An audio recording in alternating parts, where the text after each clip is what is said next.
It used to be you would go home at the end of the day, most people would go, oh, Cheers is on, oh, MASH is on, oh, Mary Tyler Moore is on, All in the Family's on. You just expected, there'll be some funny stuff we can watch on TV tonight. Well, guess what? Where is it? This is the result of the extreme left and PC crap and people worrying so much about offending other people.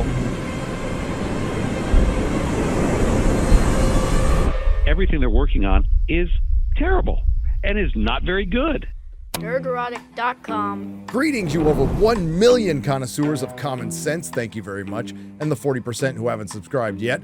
Let's talk about woke Hollywood again. Instead of recapping the latest series of events that's led to the latest disaster, let's just keep things simple.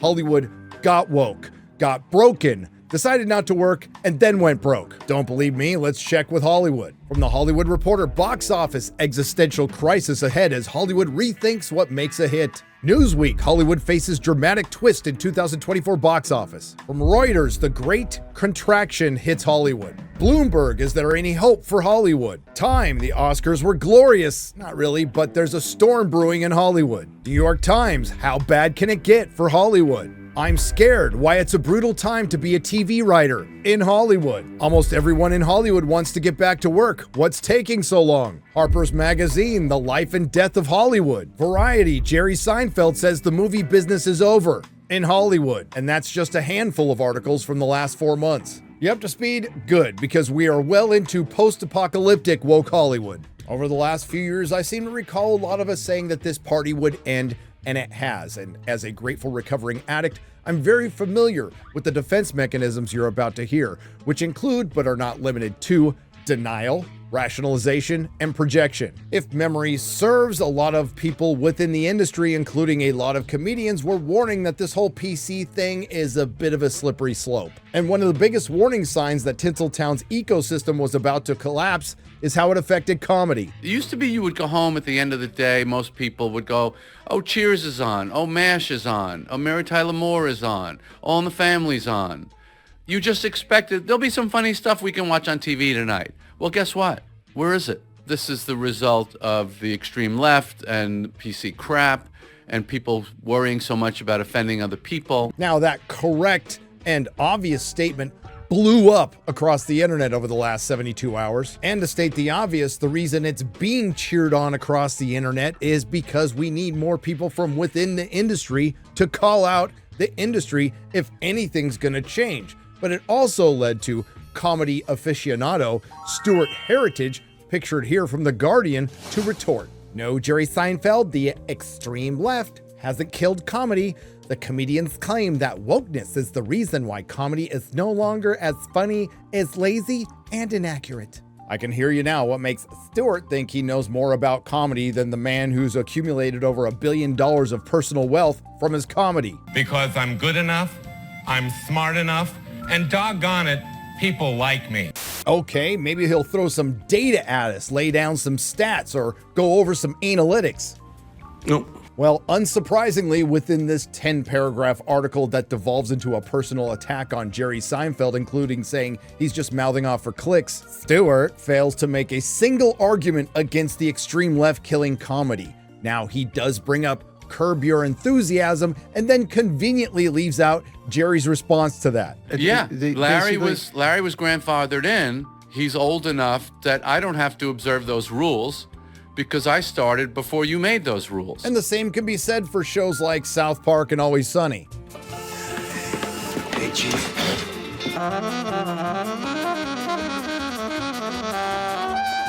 Why you look so stupid? I'm just playing. Triple fight! What's going on? Some kind of gay pride rally. What the hell? Dude, that's not a digital sports watch. Hey, it looks like one of those Ethiopians. What's your name, dude? Oh, Marvin. I think he said his name is Marvin. Yeah, Darvin Marvin. But I have an example that comedy has been completely murdered in Hollywood, and all I had to do was a simple Google search. Anyone But You, a very mid rom-com released last Christmas, but I can think of a couple of reasons why it was successful. Nice rack. Was the first comedy to pass the 200 million mark in 5 years and the first rated R comedy to pass that mark in almost 8 years. And if you want to get more depressed, that rated R comedy from 2016 was Bridget Jones' Baby. Unfortunately, these facts will not stop what the kids call these days the cope. Or maybe that's just us old guys now.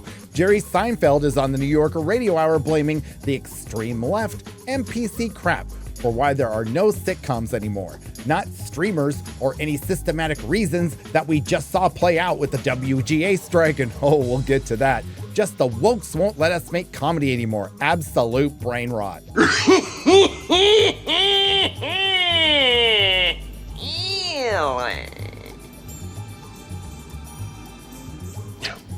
Then riddle me this. Why did old shows that have been off the air for almost a decade dominate the streaming charts last year, including old sitcoms like Seinfeld? And this reminds me of what director Todd Phillips said back in 2019. The filmmaker opined about why he chose to move from broad comedies to something as dark as The Joker. Turns out, he just couldn't hang with the current culture, or the lack thereof it.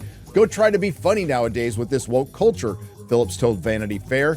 There were articles written about why comedies don't work anymore. I'll tell you why. Because all the funny guys are like, this because I don't want to offend you. Now, the lack of sitcoms or any hard R comedies in Hollywood really encapsulates the bigger problem. It's just one of many aspects of your industry that you either abandoned or broke. Now that I come to think of it, a lot of us were saying that after you broke your model, you would be in competition with yourself and the audience. That's not going to be good for business. And now it's happening. Hollywood is running out of time to fix a broken business model. The strikes that shut down Hollywood studios for most of last year didn't recalibrate the entertainment industry. They exposed its biggest vulnerability. The business is broken.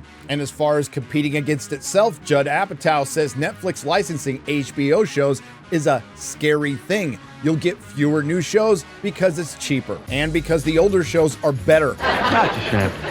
And as far as the audience is concerned, why Hollywood should be terrified of YouTube, not Netflix. There is now a completely different set of rules that goes into how we decide to be entertained. Because if you and I and everybody else in this room wanted to be entertained for free for the rest of the month, we could be, between YouTube or an app or anything else that is part of the social media.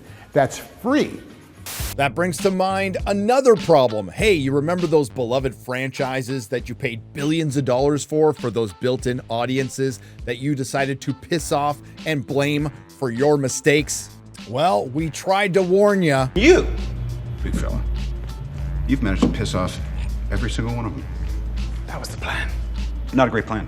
And now there's a graveyard filled with franchises in various stages of failed reanimation, including but not limited to Star Wars, Star Trek, Doctor Who, the DCEU, The Witcher, Willow, Wheel of Time, National Treasure, Halo, Ghostbusters, Terminator, and The Rings of Power. But let's just pick the latest, Disney Marvel. Now that we're 5 years into the MCU, where the general audience is completely sick of it, but apparently Disney Marvel isn't, and now that it's safe to criticize Disney, there's no shortage of articles lamenting Marvel's failure. Big difference is they're not saying you're toxic. This time, no, they're just saying you're retarded. Avengers directors say Marvel's recent problems aren't due to superhero fatigue, but a big generational divide about how you consume media.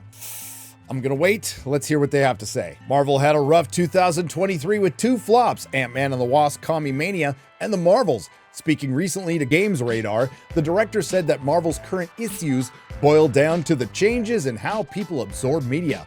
It's a Hollywood-wide issue, not just a Marvel one. There I agree. Joe Russo said, I think we're in a transitional period, you ain't lying, and people don't know quite yet how they're going to receive stories moving forward, or what kind of stories they're going to want. No, the audience wants the same stories they've always wanted, good ones, and you are not providing it. By the way, that's the royal you. Joe Russo noted that the new generation of moviegoers communicates largely through memes and headlines.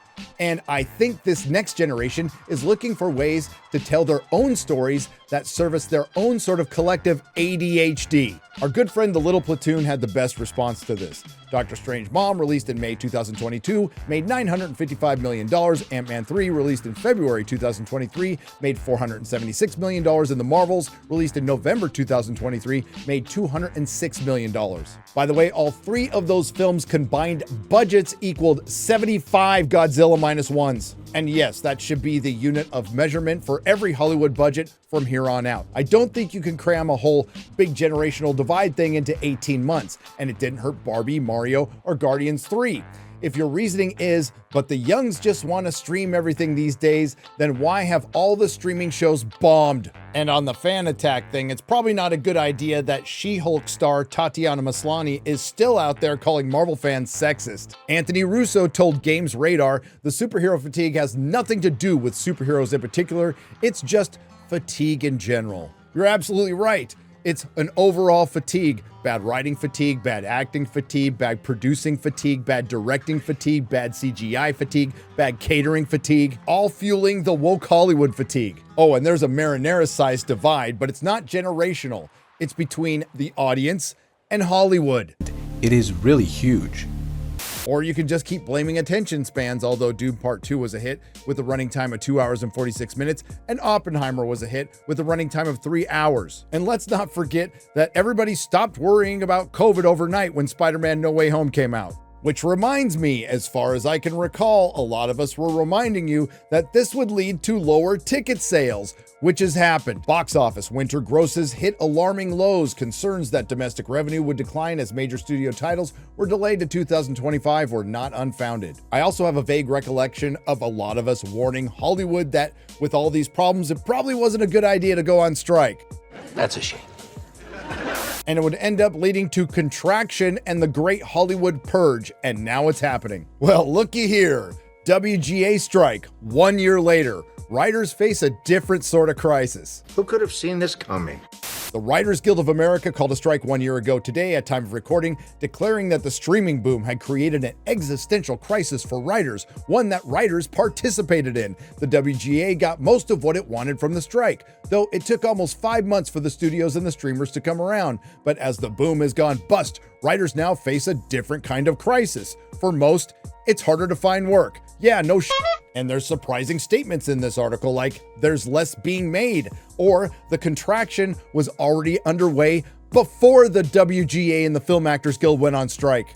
But not to worry, writers who are working are already seeing the increase in their paychecks. This brings us back to the beginning of the video. If I'm not mistaken, a lot of us said that Hollywood as we knew it is over, and that's happening. Back to Jerry Seinfeld, the movie business is over, and film doesn't occupy the pinnacle in the cultural hierarchy anymore. Disorientation replaced it. And things are so bad, there's a 48-minute read article in Harper's Magazine titled The Life and Death of Hollywood. Film and television writers face an existential threat. I'll sum it up for you. They're We are But it's not like the Access Media isn't trying to offer up some solutions. The Harper's article asks, what is to be done? The most direct solution would be government intervention. The government could also increase competition directly by funding more public film and television. And it would establish a universal basic income for artists and writers. No offense, but it sounds like some commie gobbledygook. Or maybe Hollywood isn't woke enough. Hollywood forfeits up to $30 billion every year because of racial inequity. Over 3 reports, McKinsey, the same one that's connected to Enron, has tallied up the entertainment industry's opportunity cost of continuing to diminish Black, Latino, and Asian Pacific Islander colleagues and audiences. Si, senor. That's offensive. It's not! Now, I definitely remember a lot of us, for years, warning Hollywood about the one thing the mainstream access media will not write articles on, the foundation of sand this was all built on, the slavish and now contractually obligated adherence to the message. This is the result of the extreme left and PC crap and people worrying so much about offending other people. Now they're going to see stand-up comics because we are not policed by anyone. The audience polices us. We know when we're off track. We know instantly, and we adjust to it instantly. But when you write a script and it goes into 4 or 5 different hands, committees, groups, here's our thought about this joke, well, that's the end of your comedy. And with what Seinfeld just said right there, you can replace the word comedy with TV show, film, or industry. But let's look on the bright side. 2024 won't be as bad as the year of the flopbuster, where Disney dominated with 4 of the 5 biggest bombs of 2023. Because thanks to the strike, while there still will be some crap, there won't be as much of it. And maybe the adult pretenders who work in Hollywood won't put out fire with gasoline by repeating the same cringe from the last election year. Never mind.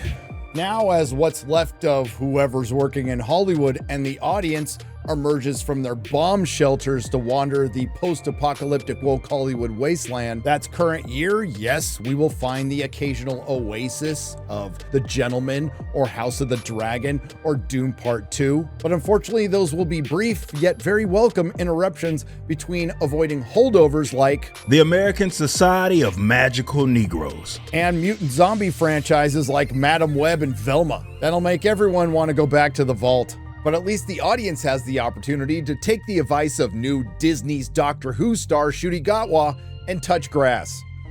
Nerdrotic.com. If you like what you heard, please like, share, and subscribe. If you didn't like what you heard, I thank you for listening this long. I will see you in the next video.